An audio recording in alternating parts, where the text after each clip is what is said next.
people, what's going on? Welcome to week 26. This is actually week 26. Yeah, the one before. We said it was 26, but we were just playing. Yeah, we were just playing. Yeah. So this is week. The real week 26. Week 26 of 52 weeks of focus. Yeah, we're for sure this time. We lost count. Yeah, we lost count. So, yeah. But, is this like the halfway point? Yeah. Then we halfway through the year? Yeah, we are. 52 divided by 2. Oh, okay. Oh, boy. We getting there. Yeah, we are. We're almost to 30 weeks of 52 weeks of focus. That's crazy. But, okay, so today's topic is what, babe? Oh, man, she's just going to throw it to me just... All right, so today, guys, we're going to talk about walking the walk. I know there are like a bunch of people doing like stuff like this and just speaking the word and tell you what you should do and tell you what you do, you know, and making it sound real easy. And we understand, right? It's not easy, right? No, it's definitely not. So instead of talking the talk, we're actually going to help you guys walk the walk. So it's just some fundamental things that we believe that will help you in your journey, in your Christian journey. Just making sure that you're doing and saying things that are not only sounding good, but producing good fruit when it comes to your faith and your walk. Yes. And ultimately getting closer to God. Yep. And my birthday. So. It's my birthday week. Yeah, it's your birthday week. Because, you know, you would have turned the big whatever. I ain't gonna put you out there like that. But just know you're older than me. So happy birthday, sweetheart. Love you. Amazing. Keep it popping for many more to come. I was gonna put it out there, y'all. I thought about it, but I ain't gonna do it. But yeah, what you gonna say? We're using one of my birthday gifts, my early birthday gifts. It's a new lighted ring. Oh yeah, I did hook her up with a little ring situation, a little lighting. The picture's more clear. The picture's more clear because she got some other equipment as well. That's helping out with that. So I'm broke. But yeah, so as you guys are watching this, we'll actually be on vacation. So please throw a prayer our way, and we'll go ahead and get started. As always, we'll have how many points? 4. 4. Oh, I have color on my nails because it's vacation because time. She's on leave. Yeah. That's a big deal for people in the military. I can only wear it like twice a year. I didn't know that. I was just like, I thought you like clear like and that. It has glitter on it. Yeah. So they definitely can't see that probably. But they have color on them, and that's a big deal. And me being a non-military person, I think it was that big of a deal. But obviously it is. So I learned something new today. Cool. So anything as far as intro before we get started? No, babe. Are you sure? Yeah. Why is it important for people to walk the walk instead of just talk the talk? Go. Because actions speak louder than words. Right. And God also sees that as well. Yes, which we will talk about later on. Because you can fool some of the people some of the time, but you can't fool everybody all the time. And you can't fool God. True. Very true. Very true. Very true. So, like I said, we're going to have 4 points accompanied with 4 Bible verses, just so you know we're not making this thing up. Yes. And it's going to be litty. All right. So, I'll jump in and I'll do the first 2. And again, if you guys have any comments or anything like that, please share them with us, whether it be text, DM, voicemails, all the other stuff. Tell a friend, tell a friend.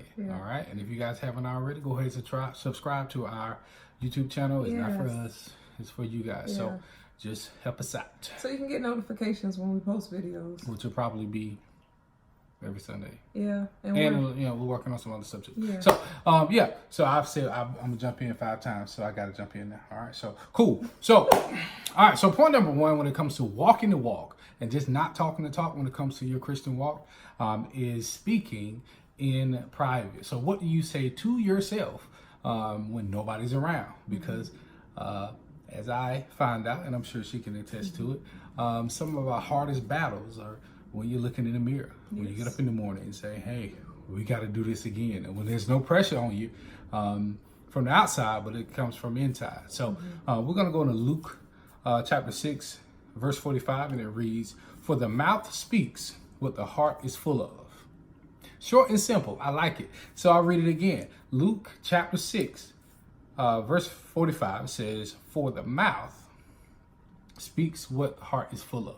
So immediately when I read that, I started to think about the pretty amazing motivational speaker, Mr. Eric Thomas. Not only can you hear his message through his words, but you can feel them as well. And you can tell that his heart is full of just perseverance, struggle, just everything positive. You can just feel it. And not only can you feel that he talks like that, to the thousands of people he talks to, but you can tell he does it to himself. Yeah. And I am notorious for talking to myself. And she thinks I'm crazy. And my students think I'm crazy too. But I promise you guys, what you say to yourself in private when nobody else is around will be far more effective, all right, than anything you can say in front of millions. Because more times than not, when we try to play that role or we have to put on that smile at work and we're saying all the right things, more times than not, if you feel differently, it'll hurt a little more. All right. So, so when it comes to speaking in private, you want to make sure you are aware of what is coming out of your mouth when you are by yourself. Right. All right. You want to make sure that you're not critical of yourself, but while still remaining self-aware. All right. So you have to kind of not judge yourself. All right. But at the same time, if everything that come out your mouth is they ain't do this, they ain't do that. Right. He ain't do this, he ain't do this. He ain't no good, she ain't no good. These jokers ain't no good everywhere. Be careful of that, because you can fall into that, that cycle of negativity. And as we have said before, where the mind goes, man, your energy flows. You want to keep that always positive. As I continue to talk my hands, y'all can see them now because I got the new joint. All right. So, second point, as far as speaking in private, I can't talk, is are you uplifting yourself when you're surrounded by negativity? And I had dealt with this a lot, especially being a collegiate athlete for a few years and constantly being under the microscope and constantly being prodded and measured and all that stuff. Like that gets taxing, and if you aren't performing, it can leave some room in there for some self-doubt to creep in. And we got to be self-aware enough to notice it first and even more confident in ourselves to remind us of who we are, which is a child of God. One of the most amazing scenes in Black Panther is when the Angela Bassett character was like, tell them who you are, and all that kind of stuff. And my boy was just like, yo, T'Challa, I'm out here. And then that just kind of embodies like what it has to be like when you're by yourself. You have to be able to like have strength in who you are in God's eyes. And he's like, he made us perfectly. He made us for our journey. He made us for every difficulty, every stupid, unlucky thing that has happened. He's built us to last like a really long time and go through anything. Because where our energy stops, his continues. And what those two together cannot stop us. Nope. Cool. I feel stiff. All right. Point number 1C for speaking in private is what your words say in private reflects your spirit in public.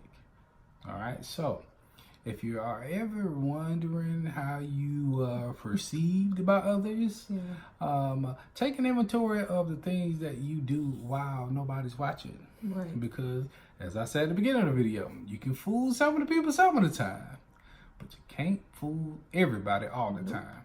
And you definitely can't fool God. All right? So, for me, practicing who I am takes some effort. Being a Christian and being or having the task of chasing the perfection, which is Jesus Christ, is hard. Like that crap is hard. You know, and the hardest part of it is being self-aware when you do mess up. Right. All right, and having the gumption to attack that particular, thing that you may be dealing with and correct it. All right, and a lot of that is done in private when nobody's watching. Like nobody. Yeah. Anything. No. Anything. No. Anything. Cool. I did it 3 times. See, y'all heard her. All right. So that was speaking in private, which also can be substituted with acting in private. What you do behind closed doors is the real you. I promise you. Yeah. Trust me. There's no running from that. All right. So if you want to change how you are perceived, you might well look in the mirror and do it while nobody's looking. And then you have that practice. And then by the time everybody sees you, it's already, easy for you because it's who you are. Right. That means prayer. That means making sure that you're worshiping the Lord with your mind and your spirit, as they say, spirit and truth. Because if you shouting every Sunday, or shouting every Bible study, or shouting every revival, that should be the first time you shout now. If we being honest, if we keep it at 100, like you got to be able to have those moments with God in private. Because if not, you're just doing it for show, and God probably looking at you like, what are they doing? They was just at the joint yesterday. Now, you know what I'm saying? And just one. See, I told y'all. I knew it. I do it. Go ahead. So God tends to move more in your life in private than in public, too. So when you're transparent, when you're crying in front of Him, when you're just letting it all out in front of Him, that's when He moves. Not saying that it won't happen publicly, but privately is where He sees your true heart. Oh yeah. Because when you're around, others and church members and friends, you have that facade on, whether you realize it or not, and you can't completely just let go. So you can have that. You definitely can have that facade. Just because you're around church folks, right? You will act differently. Some do. I'm not gonna put that on everybody, but some do act differently around church folks. Yeah. All right. Because it's ma'am in the pews and the other M word out there in traffic, or at home, or the other, little spot you like to go to. All right? Cool. For the 4th time, is there anything you would like to add? No. How you like this new camera view? I love it. It's so bright. It's bright. And very clear. Point number 2, guys. All right, so point number 2 is, I'll just say what it is. It is learning to produce good fruit, or learning what good fruit is. All right, so we'll go to Galatians chapter 5, verse 22 and 23. And it reads, "But the fruit of the Spirit is love, joy, peace, patience, kindness, goodness, faithfulness, gentleness, self-control." Self-control. Against such things is no law. All right, y'all. So I think in our society, we have grown to understand fruit, or a result of doing something good, is receiving a physical thing. All right. God is definitely who He is, and He can do what He does 100% of the time. He does have the ability to give us material things, but a lot, and if you look through the Bible, a lot of the things He gives are through spirit, through emotional stuff. He gives internally to us. He may grant us the will, well, not will, the energy to, what am I trying to say? He may grant us the energy to achieve the particular goal. He may give us what we need to achieve this particular thing, which in turn blesses us materially. But the actual blessing itself, more times than not, comes from inside. He gives you something to use, and then the using it in turn gives you something immaterial or something tangible sometimes. Oftentimes, I know we've been one of the biggest things that I know I hear a lot of people praying about nowadays, is like forgiveness and gentleness and just the ability to just mentally persevere. Because I really think God understands that, like, once we realize how strong we are, there's literally nothing that can stop us. And I think as we continue to pray for things like wisdom, understanding, and He grants us those things, then that's when the fruitfulness from our human kind of standpoint comes in, where we do experience the raises and the tangible things that we can just say, "Ooh, I got it." All right. But it's really important for us to understand that it is internal. All right. Joy, love, patience, faithfulness, goodness, kindness, self-control, the ability to not mess up. The ability to say, "Hey, look, I know you're supposed to be looking at that. I'm not gonna look at it." That's a real gift, because you can't buy any of those I just named at Walmart. Nope. You can't buy Peace at Payless. You can't buy what else? True. You can't have self-control at the PX. None of that. All right. All those things, all right, are fruits of the Spirit. Those are things that God has given us, all right, to nourish our souls and nourish our mental. All right. So that's really important. I'm harping on it a little bit because of that. That's super important.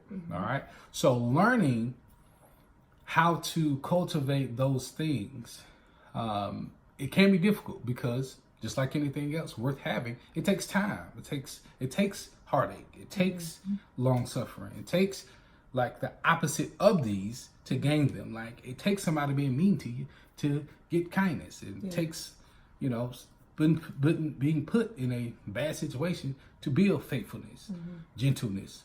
It takes you falling over a couple times to get to your self-control. And it takes being heartbroken to build that love.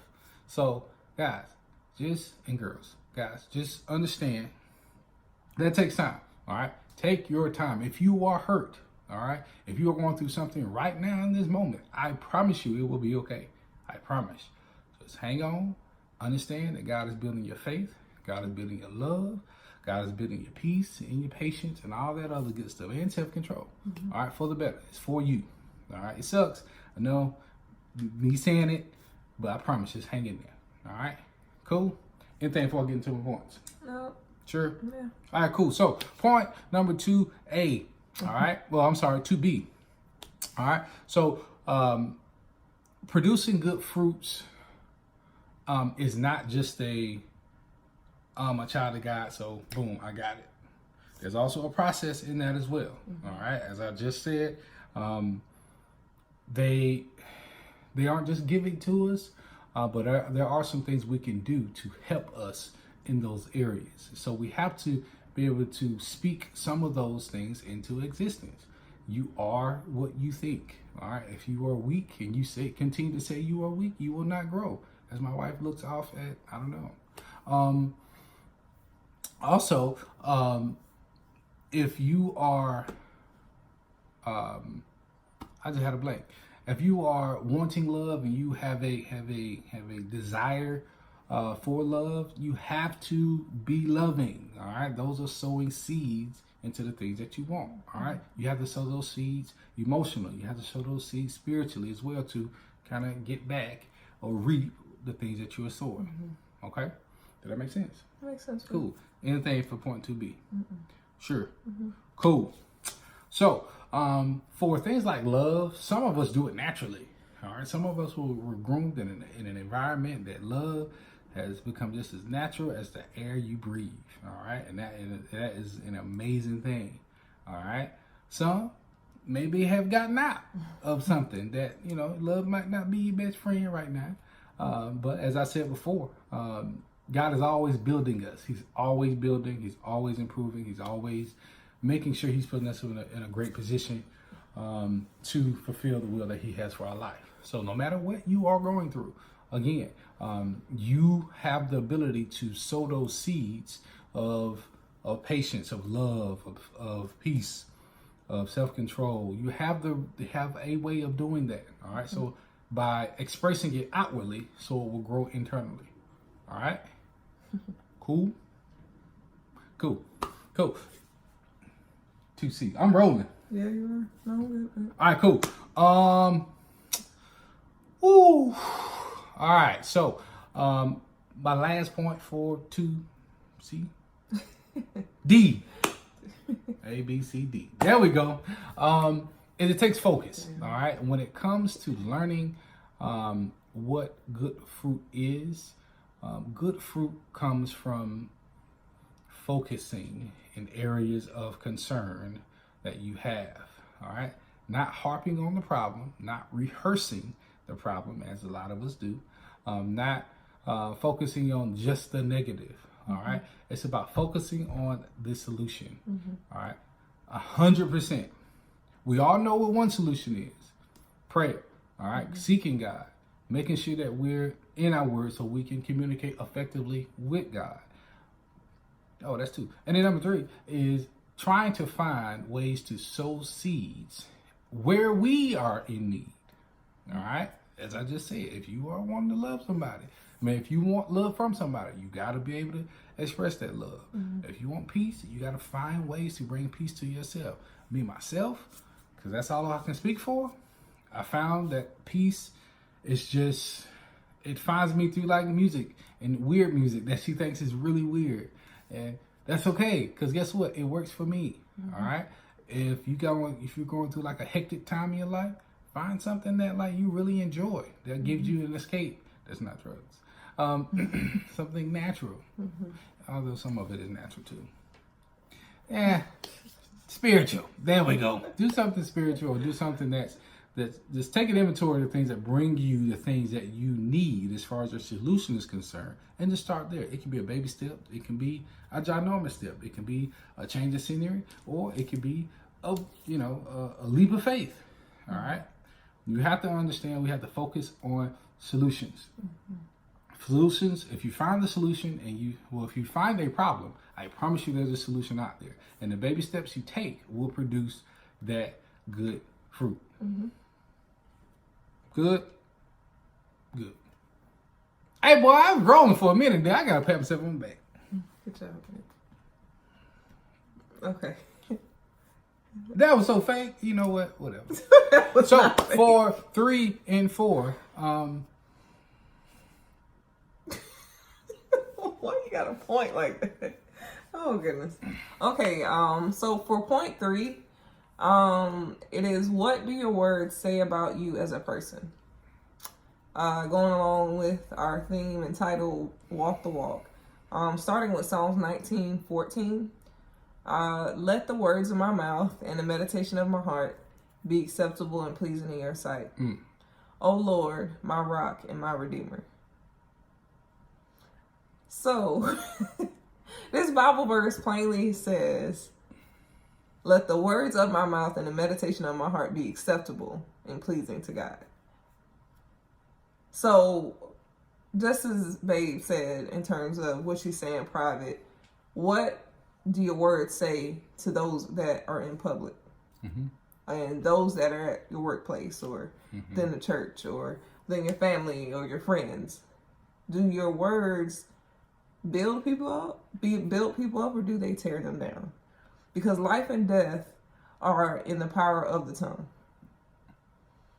So either you're speaking life into someone, or you're taking and sucking the energy from them. I know a few of them jokers, Bo. Say it right on the bottom there. I ought to get in it. And this, I call them energy vampires, if that makes sense. You know what? You should get a shirt called "Speak Life." Hashtag "Speak Life." That's no. We called it right here. Yes, we called it. So we're actually working on some things. So yeah, but anyway, so I call them energy vampires. If you have those people in your life that every time they come to you, every time they talk to you, you feel drained after you talk to them. You feel like it's a forced conversation. You feel heavy. Your spirit feels heavy after every single conversation. Those are the type of people that are speaking death from their tongue, or they're speaking negative energy into your life. Oh, they always got something negative going on. Yeah. Somebody always. And it's always somebody else's fault. Yeah. Them jokers right there. I mean, I understand people go through stuff, but every time I see you, it shouldn't be like. Every time. It's Well, something. you know, we back on the rent. They gonna kick us out. Wait, last week, your dog just jumped off the roof. And Yeah, it's always something to put the attention on them or to put the focus on them. yeah, And it never fails when the attention goes off of them, they create something else. oh yeah, Or another situation Oh, yeah. that puts Oh, yeah. the attention on them. Oh yeah. Yeah, those type of people don't belong in your circle. Hello? Those type of people, you need to distance them because they will destroy your life little by little. Like I said, people go through ruts. They I do. definitely went through one. I've been through But too. no matter what you are doing and what point you are at, God is He will always provide light for you. Yes. Trust me, I Yeah. was living in the whip. And you know what? I wasn't happy about it, but at the same time, I mean, I think I got a car. If not, I'd be on the street. And this goes right along with the other sub point. You are what you think and speak. Mm-hmm. So if you think positive, positive things will happen around you. If you think negative, negative things will happen around you. 100%. If you sit here and say, for instance, oh man, this day has already started off bad. Could it get any worse? Oh, yep, it's probably gonna get worse. Hey, Bo. You have to watch what you speak into existence. Well, I know that kid's gonna get on my nerves. Just his show, they jump on him. Or, oh man, I know it's going to be traffic. As soon as you get off the exit, there's You ain't caught pilot. Right. Yeah. So you have That's to crazy. watch what you speak Yeah. off of your tongue. Yeah. Because you are what you speak. And especially what you think. And it's those private thoughts, as Babe said, that really affect your life. That's where it starts. That's where it starts, man. Them private thoughts. And those private insecurities and things that you don't let everyone else see, those are the things that will bring you down slowly but surely. So you have to watch your words and think about, what do your words say about you as a person? Just finishing off this third point, and going into the fourth and final point. That's his new way of showing four. I don't know what he's doing. So the fourth and last point is, actions speak louder than words. Hey, we tired of talking. We tired. I'm serious. We tired. Actions speak louder than words. So going into 1 John 3:18. Dear children, let us not love with words or speech, but with actions and in truth. What are you doing? What are you doing? So I'm gonna read that one more time. Because I just said that just came on my spirit. What are you doing? 1 John 3:18. Dear children, let us not love with words or speech, but with actions and in truth. So you also have those people that will sit here and say, oh man, I love you to death.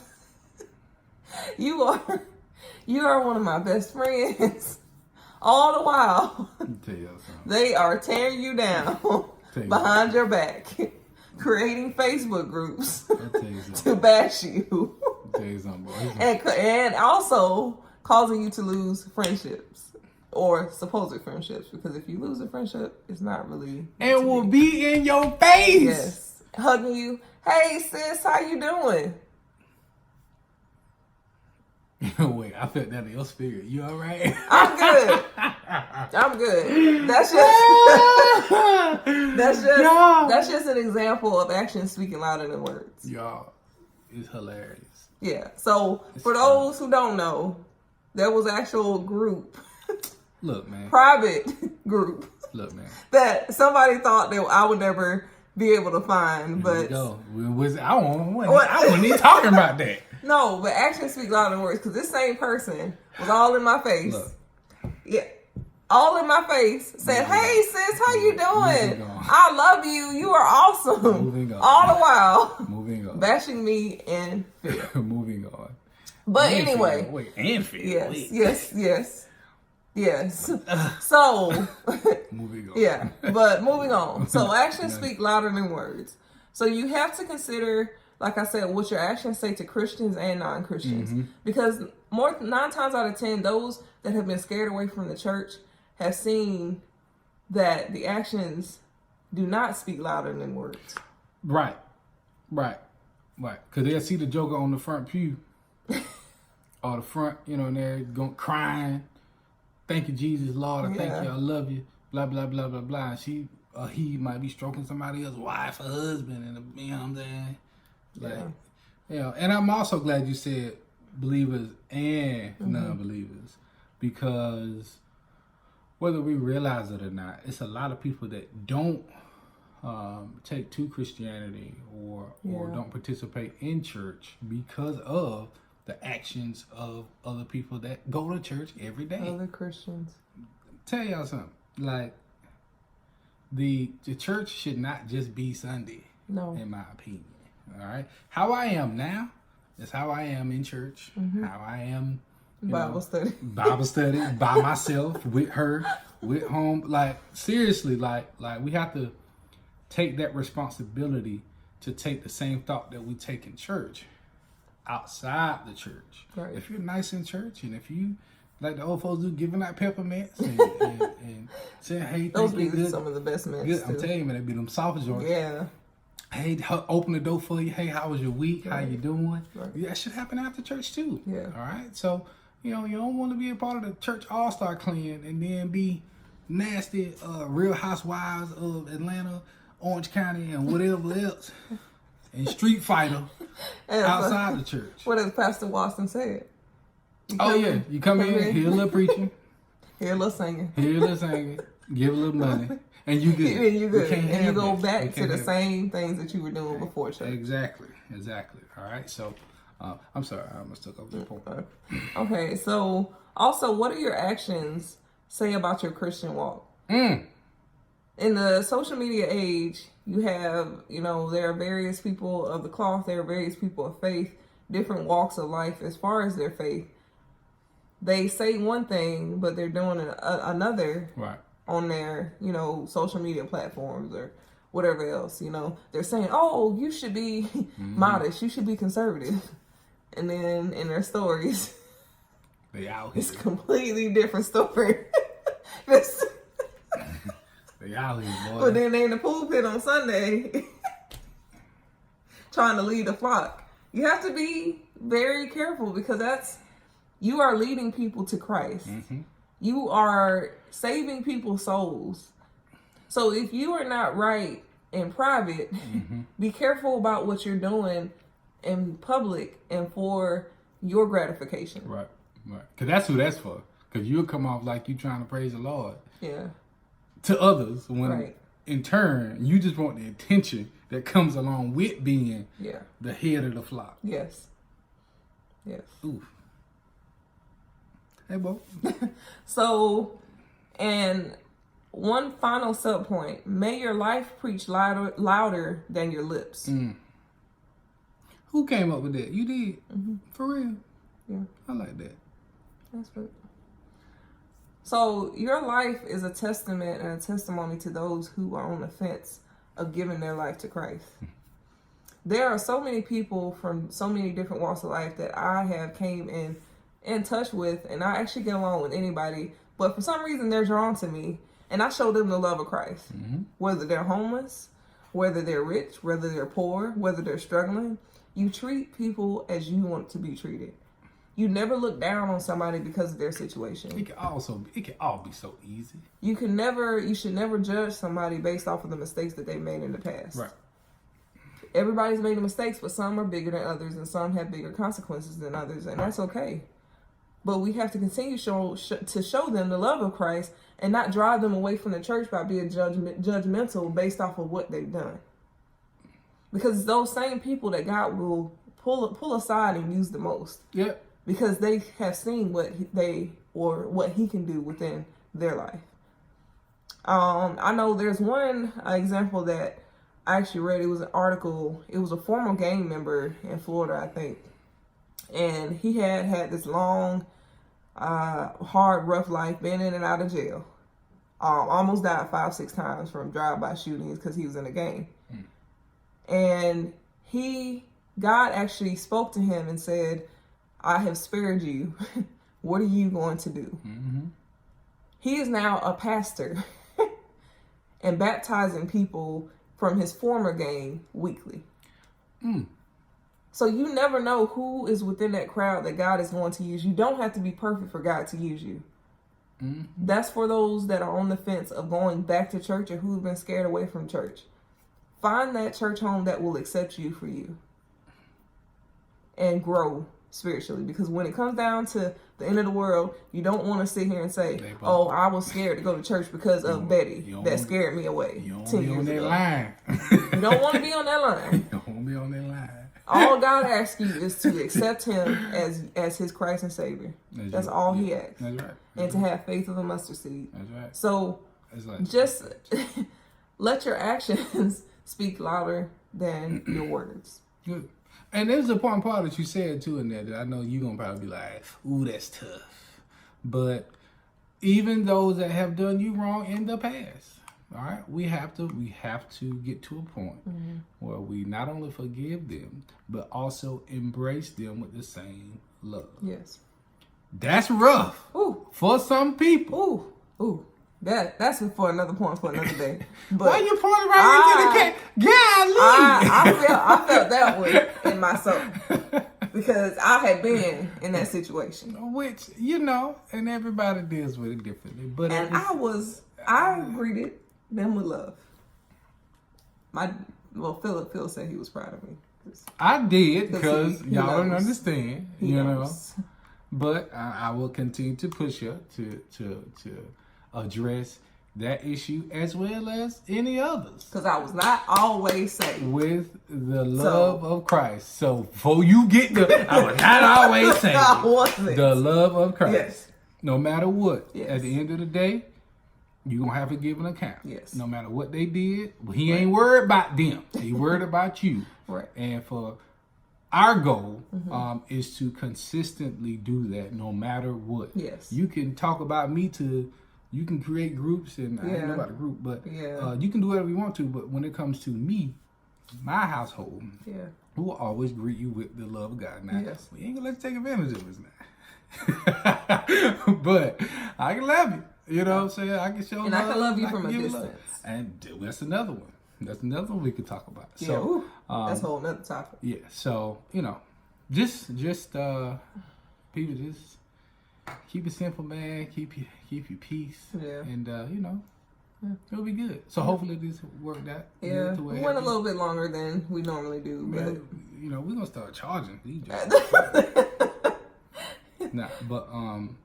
But yeah, so just to recap, a few tips of walking the walk when it comes to your Christian walk and making sure that you're, we would just want to give you some practical things that you can take with you. Is number one, speaking in private. What you say to yourself in private, and how you conduct yourself in private has a good indication of how you are in here, all right, in your spirit. All right, and it's important for you to take notice of that. All right, are you talk down to yourself, or are you building yourself up? Now, do you talk down to others, or do you build the others up? Are you showing the love of Christ, or are you judging, whoever that come across your path, or whoever's different from you? All right, so it's very important to take that inventory privately of what you are doing to others and to yourself. All right. Point number 2 is understanding and learning what good fruit is. All right. I know we get kind of distracted with all the physical and the tangible things, but according to God, the fruits of the Spirit are joy, peace, patience, long-suffering, kindness, faithfulness, gentleness, and self-control. All right. So in those areas, how are you doing?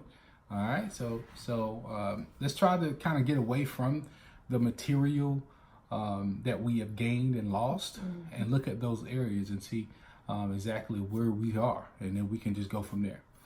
Point number 3 is what do your words say about you as a person? All right, being aware of what comes out of your mouth, because Life and death lie in the power of the tongue. All right? Are you speaking life? Are you speaking death? Are you speaking negative? Or are you speaking positively?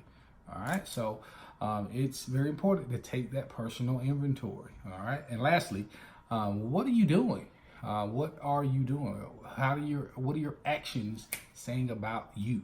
All right? It's very important, again, to take that self-awareness inventory and say, hey, you know what? I say I love everybody, but I did just cuss a little buddy out the other day.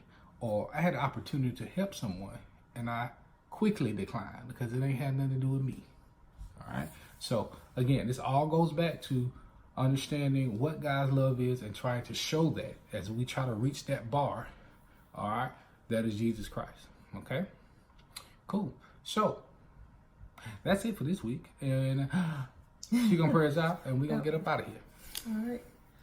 All right, God, I would like to thank you for blessing us to live in our purpose for another week. I ask that you continue to guide those that are listening, reveal their purpose, reveal your will for their lives. I ask that you continue to keep us focused on you. I ask that you help us to have to work on our actions speaking louder than our words and helping us to walk according to your purpose and your will. I ask that you continue to help us and humble us and help us to continue to grow spiritually, mentally, and physically. I ask all of these things in your precious name. Amen. Amen. Amen. All right, guys. Well, have a great week. Still want to say, hey, y'all. Hey, buddy. Still, he's hungry. Yeah, he's hungry because he get the word. Okay, all right. See you guys later. All right, see you guys next week. Bye. Peace.